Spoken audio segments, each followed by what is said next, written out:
Hi, welcome to the Harmony Inspired Health Podcast. I'm Dr. Harmony, an Ayurvedic and women's health practitioner, doctor of Chinese medicine acupuncture, registered nurse, and the founder of the Ayurveda Alchemist Academy.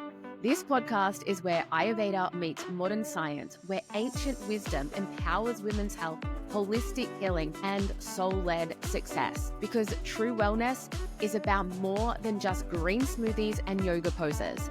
We're diving into Ayurveda, women's hormones, and holistic business growth. Plus, I bring on leading experts from all corners of the wellness world to keep you inspired, educated, and evolving into your higher self. If you love this episode, don't forget to subscribe and leave a 5-star review. It's like giving us a virtual high five of podcast love, and I truly appreciate you. All right, let's dive in. Hello, all of you beautiful humans. Welcome back to Ayurveda and Women's Health. This is an evolution to your higher self. This podcast, formerly known as Harmony Inspired Health Podcast, has had a little name reshuffle.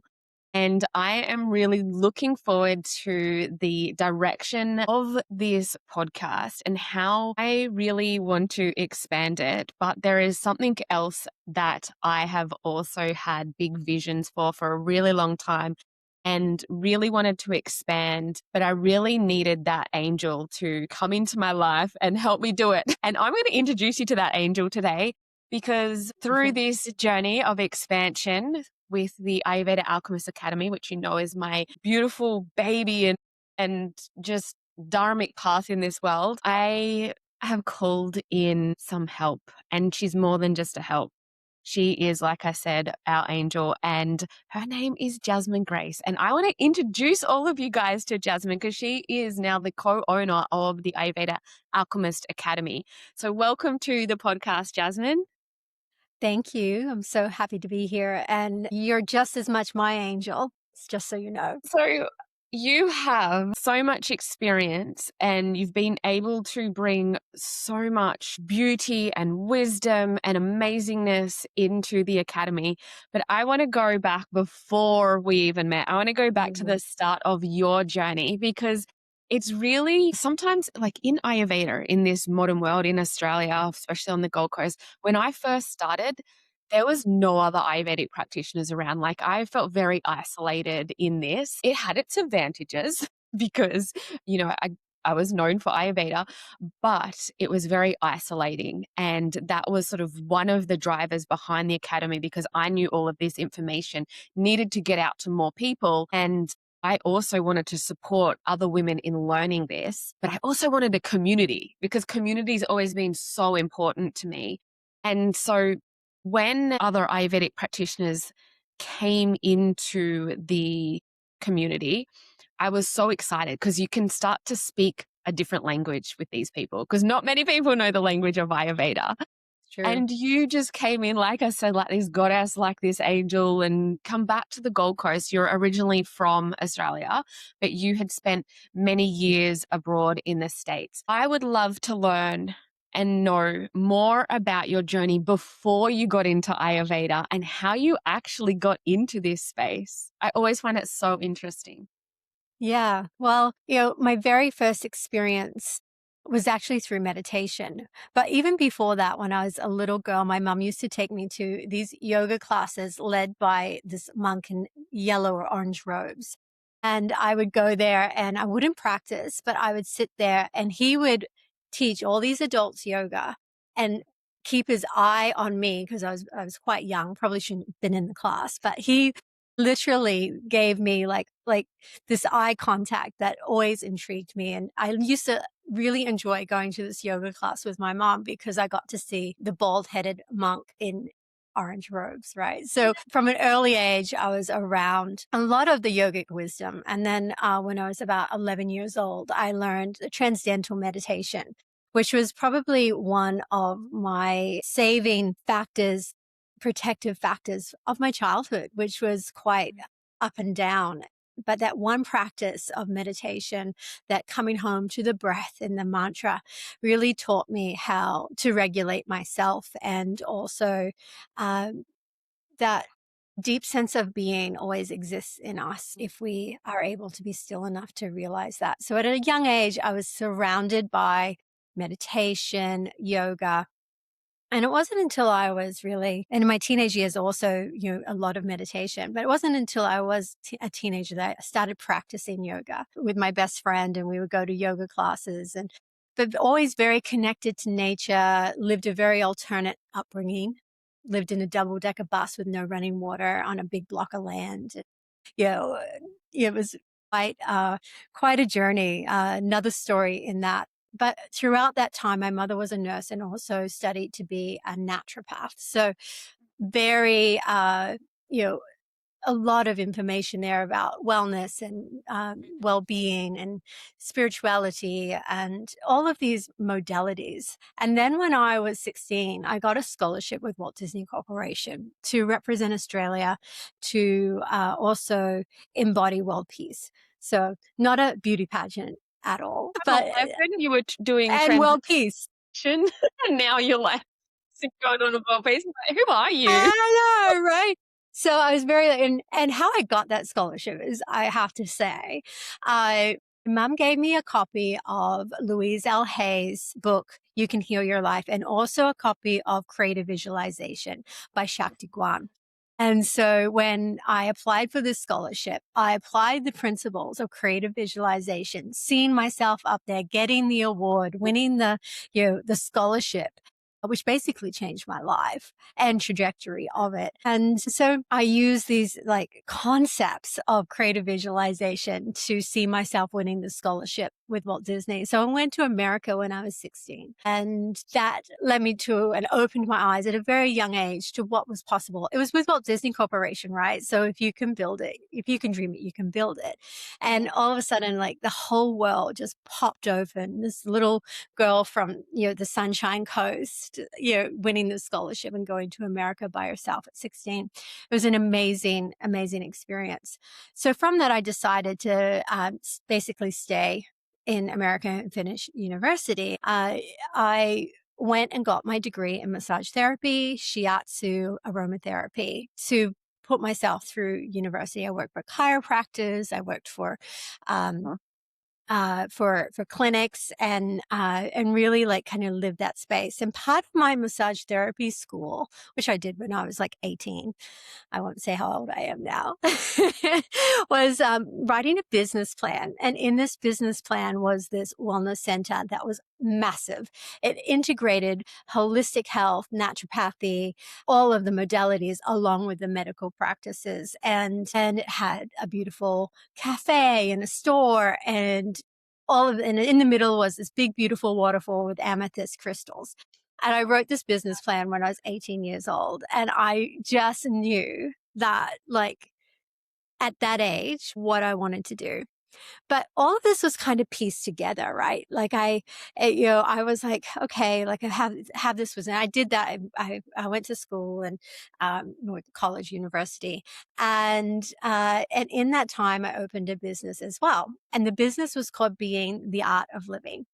Now, anyone who is in transcendental meditation would understand this because one of the books by Maharishi has that wording in it, right? And so I was like, why did I call this business Being? And then one day I looked up at my bookshelf and there was a book called Being, the Art of Living. And so like it was so imprinted in me that I didn't even think twice about that.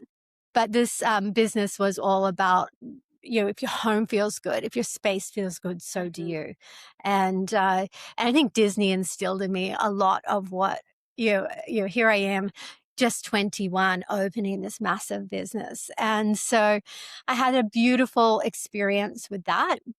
And although I wasn't necessarily in the wellness space from a perspective of, I still had my massage therapy degree, that I opened a business that implemented the idea that if your home feels good, so do you, and being the art of living. And that idea of being, like, what is being? Right. Being, is awareness, it's consciousness. It's like if we are just in being, we're abiding in that space of being okay. Yeah, absolutely. Yeah, right. So like that beautiful. landing. So all of this was happening and, and then all of a sudden I stepped into the corporate world and I lost myself, right? I did really well. I was probably the youngest regional manager in a large corporate setting. However, I started to lose myself. I started to lose not necessarily my path because the skills I gained in that space were skills I have for life, but I started to lose that, you know, I got, there's something missing. So I Yeah. enrolled myself in a yoga teacher training program. So every weekend, When you as feel you lost, do, right? yoga We feel teacher lost. training. Yoga teacher training, right? So I enrolled in that, and every weekend I would, it was a 9 month, actually, it was a year and a half program. And then I did my 500-hour, blah, blah, blah. And so I got completely immersed in yoga, teaching it, and was still working in the corporate. And then one day I said, I can't do this. I don't want to do this anymore. I don't want to work in corporate. I want to do what I love, how I want. And so I became a partner in a yoga studio. And from there, it was quite a large yoga studio in the middle of the USA. And we had multiple locations. We had training programs. It was really at the peak of yoga, I think, in the USA. And it was my life. So they say 10,000 hours it takes to be a master or something. Well, I think I did that In the first week. in the first week. It was like, it was lived and breathed it, like, from philosophy, from the practice, from lifestyle, from mantra, from all the different styles of yoga. So it was a very in-depth, initiation, even though, like I said, I really came to it from a space of the purpose of yoga, which is to sit in long periods of time in meditation to awaken a higher self. I think I did it all in reverse. I Yeah, so a natural progression of, I guess, yoga is often Ayurveda. Even though I'd heard about Ayurveda, it really brought everything into play. Mm. And so I did my Ayurvedic training. Then I created and partnered with a school and brought it to my yoga school. And all of a sudden, not only was I studying, practicing, and then now I'm teaching Ayurveda as an intern supervisor and also bringing the program to the Midwest of the USA. So, it was an amazing, I saw Ayurveda kind of was that glue that took all the modalities that I'd learned all the way along and, um, make sense of it through Yeah. the elements, through the doshas, through the spiritual connection of it all, which is often uh, you, you kind of pushed aside. And now we're learning that, that is actually needed for epigenetics and like all of this awakening is really the wisdom that Ayurveda has given us over time. Yeah, Uh, I do feel like Ayurveda really is that glue that brings everything together. You often feel like on your pathway that you've had a lot of jobs or learn a lot of skills that seem all disconnected. And for some reason, it just all brings it into fruition because it is a system in its own right. It is a health system, but it's so encompassing and so embodying. And that's how I felt like from nursing to personal training to Pilates teaching to yoga teaching, like all of the things along the way, it's brought it all together and just sort of served it up in this sort of beautiful like soul. It's the soul of my business, Ayurveda is, but it's yeah, encompassing everything that I've been able to learn and embody along the way. And so that's why, we speak so much about being on your dharmic path and being in your dharma. Sometimes, like you said, corporate was part of your pathway because you've learned so many skills now that you're actually bringing into the academy to be able to share with millions of other women to be able to enjoy Ayurveda and run their own businesses. Yeah, I love that. yeah. Anyway, I would back be to your story.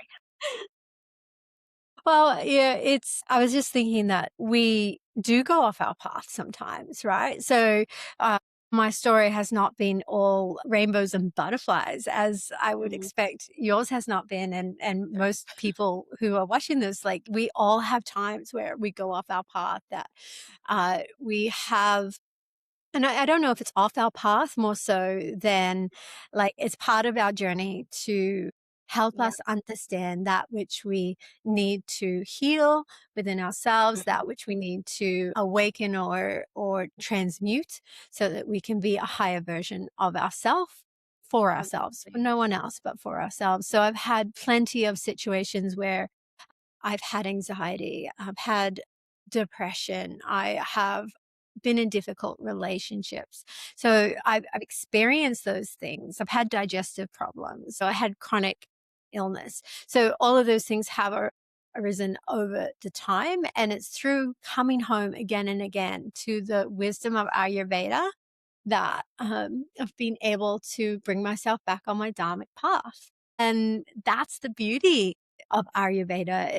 It's not about perfection. It's not about me being perfect or you being perfect or anyone being perfect. Mm. It's just about remembering again and again that the wisdom is there and to make the right choices so that we can honor our higher self. And so when I sit with my clients or I sit with my students, I'm not coming from a place of I am perfect. I'm coming from a place of I understand.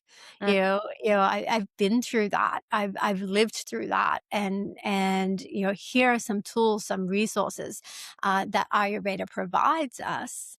That can support your journey. And sometimes having someone who can hold your hand in that way, who can have that understanding that, isn't preaching perfection, but preaching the path, the journey, the understanding can be so, so powerful. Absolutely. And like, Yeah. we're here to grow. We're here to evolve as human beings. So if we'd learned all the lessons, we wouldn't be here. We'd be enlightened beings. We're going to constantly be learning and evolving, growing. And from that growth, we can help support others through their periods of growth as well. And it Yeah. is beautiful to have a system that supports and facilitates that growth and that understanding. Yeah. Totally agree. Absolutely. When I going back to the story, I moved back in the middle of COVID to Australia, and I chose to land in Currumbin, near the water, but also near nature and the beautiful waterfalls and you know, the the It's such a combination of magical place. oh my god, like, it's paradise, right? So, I closed my eyes before leaving, and I was like, "Where in the world do I wanna live?" And the big, tall Norfolk pines popped up in my head, and I was like, Yeah. "I that's exactly where I need to be." And so, I knew not what I was going to do when I arrived back here. I was at a transitional point in my life, and all I knew was I was in the right place, Mm. physically in the right place. I'd chosen the right place, and I had to listen to that. And it was harder coming home because obviously after COVID, things had changed. And I didn't really know that many people here. I had some friends on the Sunshine Coast, but hadn't lived on the Gold Coast. And so it's been a journey arriving home. And in that, I, had all the experience from my wellness business in the US and my Ayurvedic practice and all of that. And I thought, and I think we talked about this story the other day. And I'd seen you on Instagram and on Facebook and things like that. And I thought to myself, well, I should get to know her. Like we speak the same language. Like how great is that? And one day I was walking along. I guess Palm Beach, Currumbin, and you were doing a photo shoot, and I saw you in person. I thought I should go up and introduce myself, and I chickened out. And I absolutely chickened out, and then I was like, "Oh, don't be silly, like, no, don't."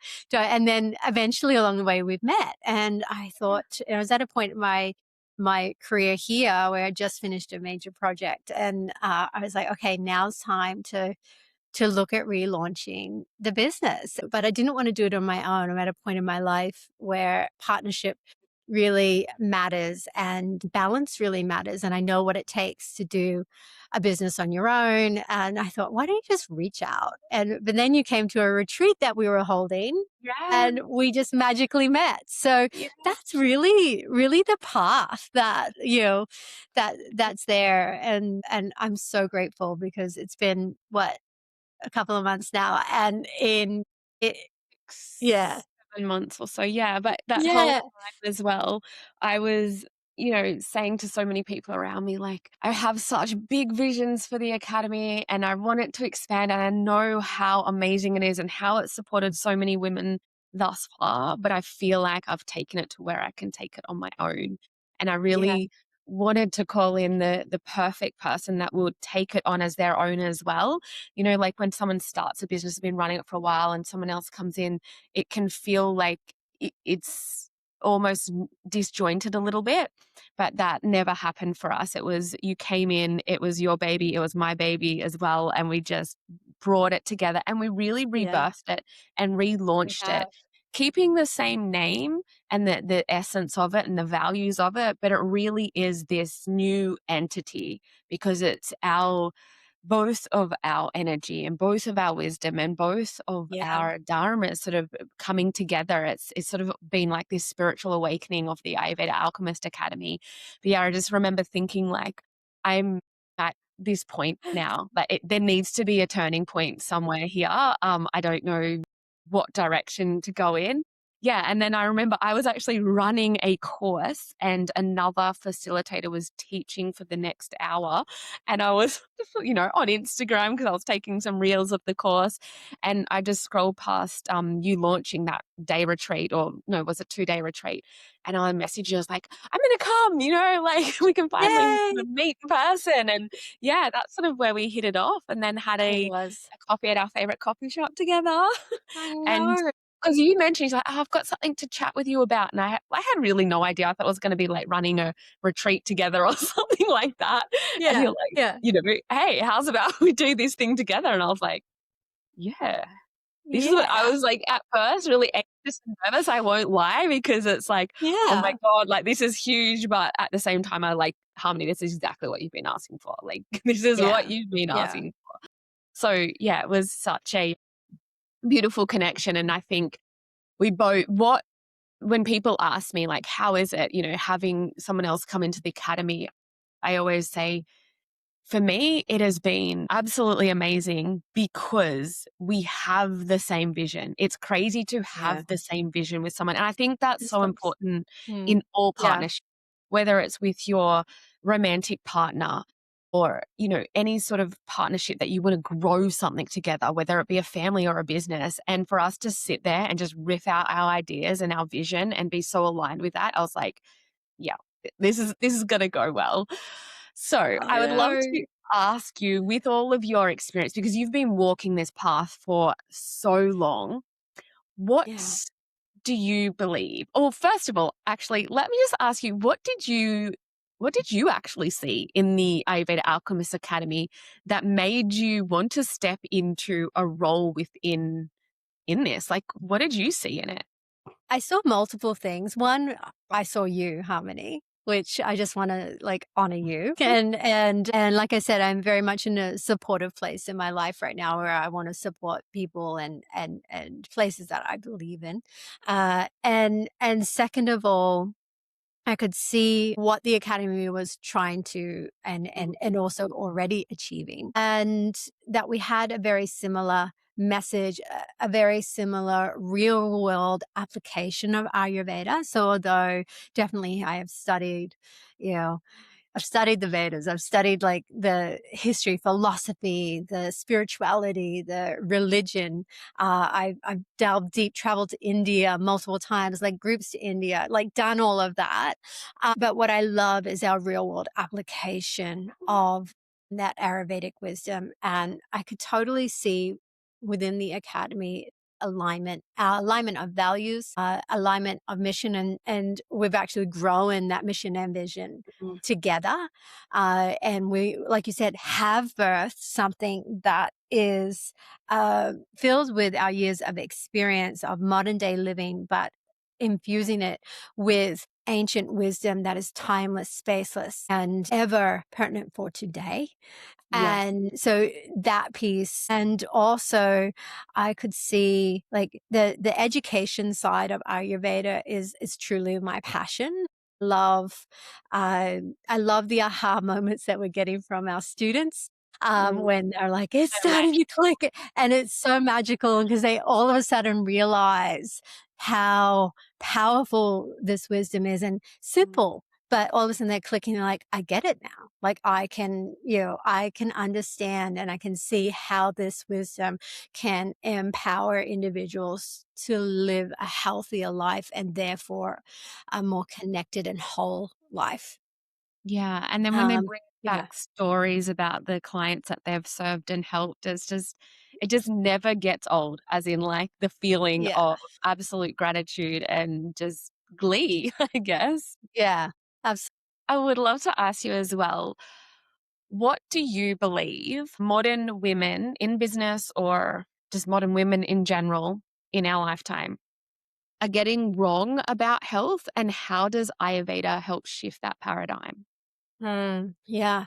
I think there's less is more. So what's coming up here is like that idea of less is more. We don't have to add more to our wellness routine. We just need to simplify and really listen to the whispers of the body, the mind, and the spirit. And to do that is not doing more, it's doing less and being still, having that meditation, having that time of aloneness and stillness so that we can hear those whispers. And so it's really not prioritizing meditation, not prioritizing that personal practice that is required for us to be able to listen to those whispers so that we can make the right informed decisions. I believe we think doing more is actually the way, but a regulated nervous system happens through rest and not doing more. And so falling into that trap of I have to keep on going versus no, I can stop and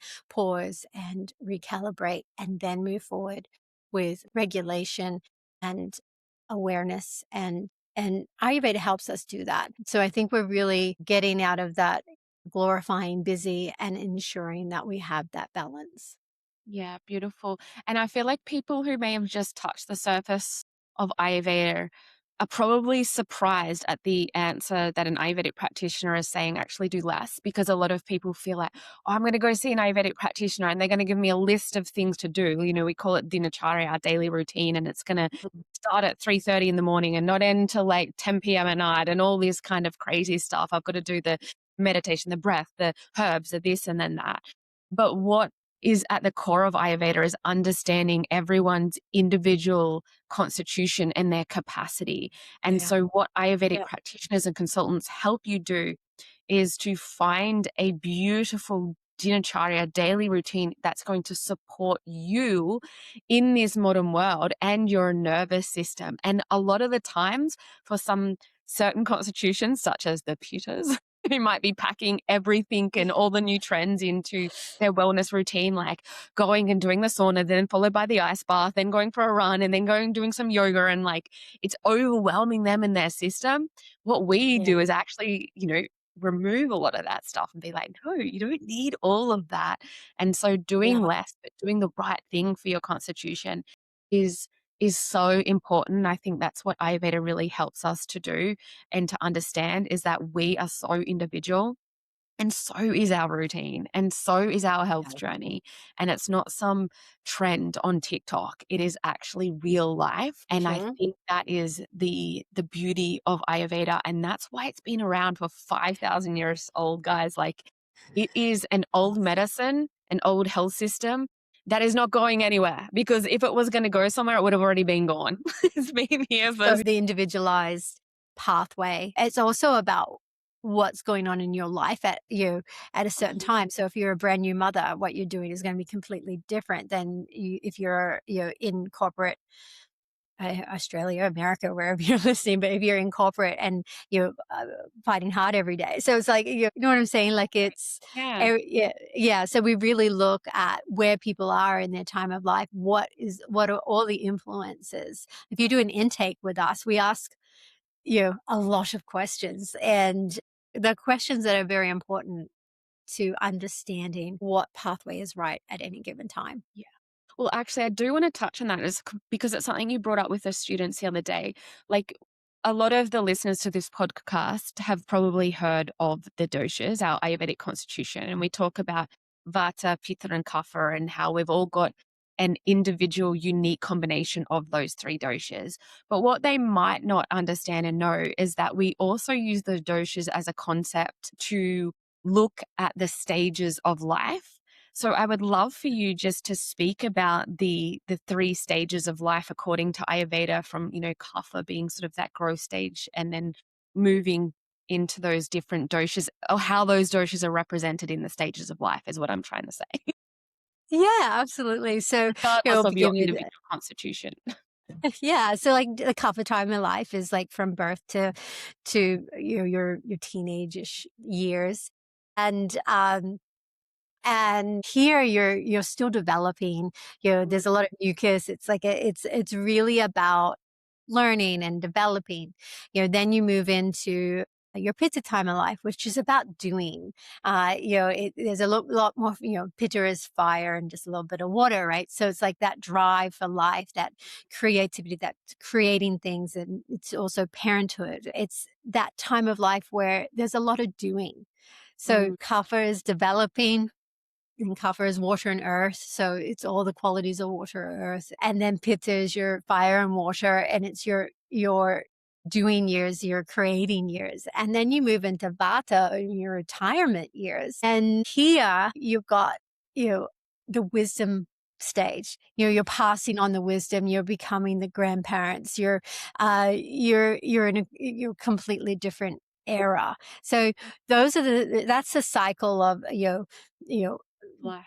building, creating, and then, and then transmitting almost, right? And I talked a little bit about this, arising, abiding, and dissolving as well, which is a concept in all of philosophy and spirituality. And that is the doshas, like we're rising, abiding, and dissolving.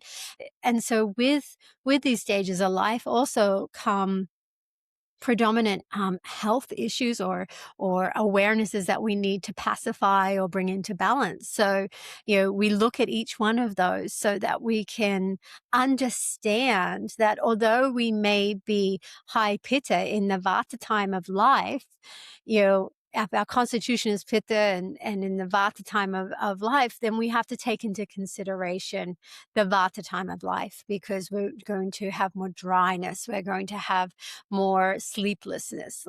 Not necessarily always, and everybody is different. So whenever I say anything, it's not always.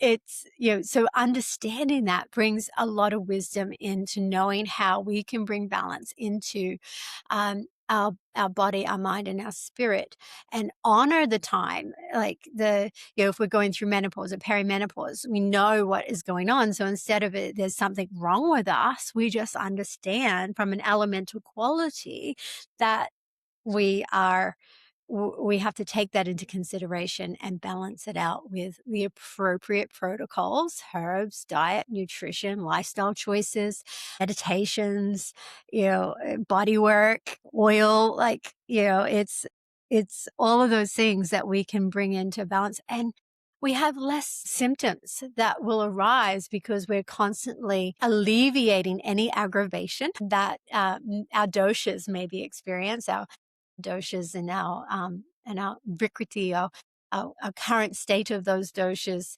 has manifested in the body, mind, and spirit. Beautiful. I mean, Yeah. we've said it so many times. Ayurveda has so many powerful tools for us. I feel for me, I loved all the diet and the understanding constitutions and all of the things. I think a game changer for me was really understanding Ayurvedic psychology. So how the mind works, right? Yeah. I mean, being in allopathic medicine as a clinical nurse and working in the emergency department and within that emergency mental health and all of that, we see the mind as very like this sort of, it's either a healthy mind or it ain't. You know what I'm saying? Like, it's either you've got mental Yes. health or you Yeah. don't. Yeah. And so Ayurveda, it really showed me these layers of consciousness and the parts of the mind that we are accessing, which determines our future and determines our trajectory. And it also takes into account these concept of samskaras, which are these imprints that may have been created through different traumas, and they're left on the chitta mind, our subconscious mind, and how we can rewire those patterns. And it also allows us to understand when we're making our decisions, like even if it's our decision to get back on track into our dharmic path, is that through our buddhi? Is that through our higher intellect? Or are we consumed and living constantly through our hamkara, our ego, which is just logic and, you know, a lot of the times what society is telling us, you know, we listen to those opinions of others and our fear and constantly make our decisions from the ahamkara. When I understood Ayurvedic psychology, it helped me make better decisions for myself. So I'm going to say it's one of the things in Ayurveda that really, no tacky pun intended, but blew my mind because it Yes. really supported my life and my energy. I would love to hear from you. What is a concept in Ayurveda that has been really powerful in your life? Gosh, there's so many. There's so many. I think one of them is that remembrance. It really goes back to that idea that the body knows how to heal itself. And so the concept of forgetting our own true nature as already whole and perfect and not trusting the wisdom of the body to be able to heal itself. Joe Dispenza, some of, and he's obviously not an Arabic practitioner, but like that concept of understanding that we can, through the power of faith and belief, but also through, our lifestyle choices that we can make when we have that embodiment of it, then we're able to work on helping the body heal itself through believing that, right? We're living, breathing beings. We're walking this planet as these beings that the body has the wisdom. And how do we continue to trust in that it is going to want to heal itself? And getting to the core, Ayurveda helps us get to the core of that disbelief when we do disbelieve it. I've personally been in a couple of experiences with anxiety where my nervous system, it wasn't a belief, there was actually a physical shutdown, like a trauma that has happened where like I wasn't able to get myself out of fight, flight, or freeze, right? And so it was real. I'm like, okay, what? And then I had shame. I'm like, I know better than this. Like, how do you, like, why, what? And so understanding that sometimes we might have this like something going on where we forget that, and Yeah. then understanding that, come back to that remembering, do the meditations, do the body scans, do all of the things that we know that can uplift us, and then watch the body recalibrate and believe that it can as well. So it's really that very, very beginning core belief that we learn often in the very first chapter of Ayurvedic studies, which often is one that's hard to like believe in, but Yeah. it's one that I constantly come back to and believe that we can rewrite our samskaras, right? Understanding that like we actually have the power to overcome where we came from, what we've experienced. We can change, and we can become our higher self, and believing in that and not falling into the trap that, we've been dealt with. Yeah, exactly. And what we've been dealt with dictates our future because it really doesn't define us at all. It is No. a part of our story, sure, but our Yeah. growth and evolution from that is so much more because we Yeah. always need to be looking at who we are now and who we are becoming and who we want to become. Because as you mentioned, Yes. we can rewrite those samskaras.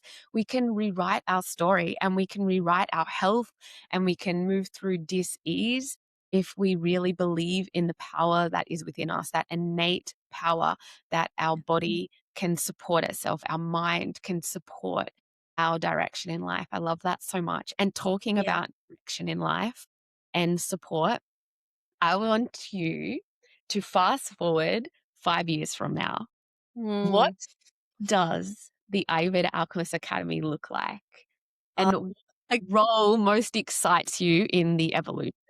I have goosebumps all over me. Okay, so I foresee or, like I visualize, obviously, the academy supporting thousands of women all across the world, and a community of, uh, of of individuals who can take this wisdom and scatter it through their community, through their homes, through their community, and into their own businesses and lifestyle so that it can support the growth of humanity in a way, like, and share this wisdom for modern day, and so that we can remember that we are the elements, right? Mm, So, like, and that elemental, that connection to nature, and when we have that, then we have the ability to stay centered in a high tech world and a digital world, and a world that is becoming more and more disconnected in communication and understanding to your body. So, and basically similar to my very first, well, it wasn't my first business, but it was my first, uh, uh, you know, brick business, which was if your home feels good, so will you, right? And this is, I kind of see the Ayurvedic Academy saying if you feel good in your yourself, your vessel, your in your human. home, your vessel, right? So will everyone else who comes in contact with you. So if we can continue to work on our higher selves, then we're able to share that with our families, our children, and break any trauma patterns that might be there over time, and help awaken consciousness to whatever degree is needed. And so I really foresee the academy being a physical and online space as it already is, but at a level that is supporting a lot more individuals, but also continuing to welcome in new teachers, new wisdom, helping the students that we have today grow into that representation of the academy or something that they wish to birth themselves. And so it's really about the butterfly effect, right? That the academy can have and all the lives that people can touch. But I really do foresee it being that portal for wisdom and for it to grow from there and in a global space. I'd love for people to read your book, and for them to experience that. Obviously, we also have a product line that we'll be launching in full force soon, with all of our beautiful Ayurvedic tools, and wellness therapies and beauty rituals. We'll have further programs in the different spaces, which we already know what they are, but we're staying centered on what it is that we're offering right now. So just, strategic growth over time and just a beautiful partnership and supporting the wisdom and teachings that Ayurveda offers. Yeah. I love that Yeah. you said strategic growth over time because we're definitely here for the long haul. I'm so excited about Yeah. that. But also, what I love is I asked you about your 5-year vision and your role, and you just planted yourself as the little seed and then put it out there to everybody else. Like, it just shows how much your intention is to grow other women and to grow the roots of Ayurveda out into the wider community, like worldwide. And I love that so much, like how humble you are with all of your wisdom, all of your teachings, and how centered you are, but how you give that gift to everyone else so that they can go and better their lives and everyone else's lives. It Yeah. was never, about I want to do this and growing myself and growing in this way. It was straight away. It was just like, I'm this little seed in the center and I'm just going to help sprout everyone else out around me. And I love that so much because it was even the way you entered the business, you're like, I don't need to be the face of it. I just want to be there driving it from behind. It's like you just have this humility about you that is so on point with your dharma that it's so beautiful that your dharma really is this structure and this support system for everyone else so that you can truly be the dharmic impact in everyone's life. And I mean, coming back to that as one of our pillars in our higher self method that we teach in the Ayurveda Yeah. Alchemist Academy is we have the health alchemy, which is really rooted in your health and your stability and your clients, and then the empowered mind paradigm that we've also spoken about, having these mind shifts and rewriting those samskaras. But you've just, without knowing and without like any premeditative prompting in this conversation, because this was just a free flow conversation, you just wrapped in the third pillar, which is dharmic impact, and you've done it so beautifully from the heart, from the soul. And that's what I mean when I talk about like our visions being so aligned. It's just, Yeah. it's almost freaky. And so Yes, a little I, bit. I love that so much. And like, whilst we have that at the core of the academy, because community is like our big thing, because we know that dharmic impact through community can reach the thousands and the millions. We have these other beautiful offerings that we'll be bringing in the future, and these retreats to India and all of the things, including our Yes. product line, Sacred Beta, which will be coming out Yay. soon. We're so excited about. But yeah, I just feel so expansive when we talk about the vision of this and bringing Yeah. more and more people into it. So thank you so much. And I saw a post of one of our ISL Vedic breathwork practitioners today on Instagram, and she's put ISL Vedic breathwork practitioner, like she's teaching classes and one-to-ones. And I was just so honored and just so proud. I'm like, I love seeing the Yeah. students use what they've learned and making it their own. And it's just, you know, being out there advocating and being powerful wisdom sharers with the world. That is at the core of what I want to see. And fast forward 5 years, more of that.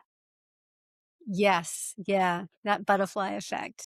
Yes, the butterfly effect of being. Yeah, I love that. Thank you Mm. so much. It has been so fun having you on the podcast. I was so excited to introduce you to all of our podcast listeners so that you guys know when I'm talking about the Ayurveda Alchemist Academy, who that entails now, and really the vision behind it, and everything that we have for the future. We want to include you all in on this mission with us. I usually Yeah. do my little plug now. Hey, go and get a copy of my book. Or if you want to learn more about the Academy, here's my free call. But you know what, Jazz? I'm going to let you do the plug for the Academy. Where are we going to send our listeners? Also, you're seeing one-to-one clients now as well, which is amazing. I So am. Yeah. Yeah. share all the details we got where our listeners can go. Oh my goodness. Obviously, you can work with both Tommy and I one-on-one. There's links there if you just follow the rabbit hole. Yeah. I'll have them in the show But notes, guys. all right, there you go. And then also, we are leading a retreat to Bali. We'll be in Ubud. It is an aerosol meditation and breathwork training retreat. It's highly recommend that. Come join us, and you'll learn Ayurvedic wisdom along with breathwork and meditations, and you'll learn how to apply them individually, one on one, for people who are needing that kind of support. Because not all breathwork is right for each individual, and Ayurveda teaches that about every aspect of protocol. And then, so highly recommend that. We'd love to have you in that beautiful space. We also have our level 1 that you can join, and we're launching our Ayurvedic clinical specialist level 2, which level 1 or equivalent is required to enroll in that. We have a nervous system reset day in September, which you can join, as well as we're heading down to the Mind Body Festival, Spirit Festival Yeah. in March. So if you want to come visit us and you're in Sydney, come say hi, and we'd love to see you there. And I think So this episode's gonna be released, like, the week before the expo, so that's yeah, come and see us if yeah, you're from come and Sydney. see us. Yeah, I'd love to see you, and we'll see each other. And then next year we have again, like, we have rolling enrollment for our level 1. We'll have our level 2. We've got amazing programs coming up for 2027 as well. But join us in Bali. Join us on level 1. It's something you can do from home. It's a really powerful program and give you the foundations of Ayurveda. And also, I'm really excited to let you know that we're now certified your program, and we're working towards an Australian certification through the training organizations as well. So, that is really powerful, and and really providing a lot of structure for the programs. So there's a lot Yeah, happening behind the scenes, and we so can't much. wait to yeah, we can't wait to have you join us on one of our programs, and you would Yeah. love to see you. Yeah. And where can they book if they want an Ayurvedic consultation or a beautiful Shirodara or Ayurvedic bodywork therapy with you? You can either go to my Instagram handle, which is I am underscore Jasmine Grace, and go to the links up there, or you can go to sacred Veda dash or sacred dash beta.com and book through that as well. So probably easiest just to go to Instagram like we most of us do, and it will lead you to those booking pages. Yeah, come say hi to us on Instagram. Yeah. Uh, Thank you so much. I hope you all enjoyed the episode. And if you would love to share this with a friend, please do. It means so much to us. And what else we would love to ask you, if you've been an avid listener of the podcast and you haven't had a chance yet, we would really, really appreciate if you go and give us a 5-star review. And because that means that this powerful concept of Ayurveda gets reached to more and more people. The podcast gets pushed out there, and we do this podcast in our own time. We do all our own editing and everything so that we can share this wisdom with people who may not have the capacity at the moment to come into one of our paid containers, our educational containers. We still want to be able to share some of this wisdom, but in doing so, we do need a little bit of help to get it pushed out. So that would be so much appreciated. Thank you, everybody. I appreciate you all. Namaste. Namaste.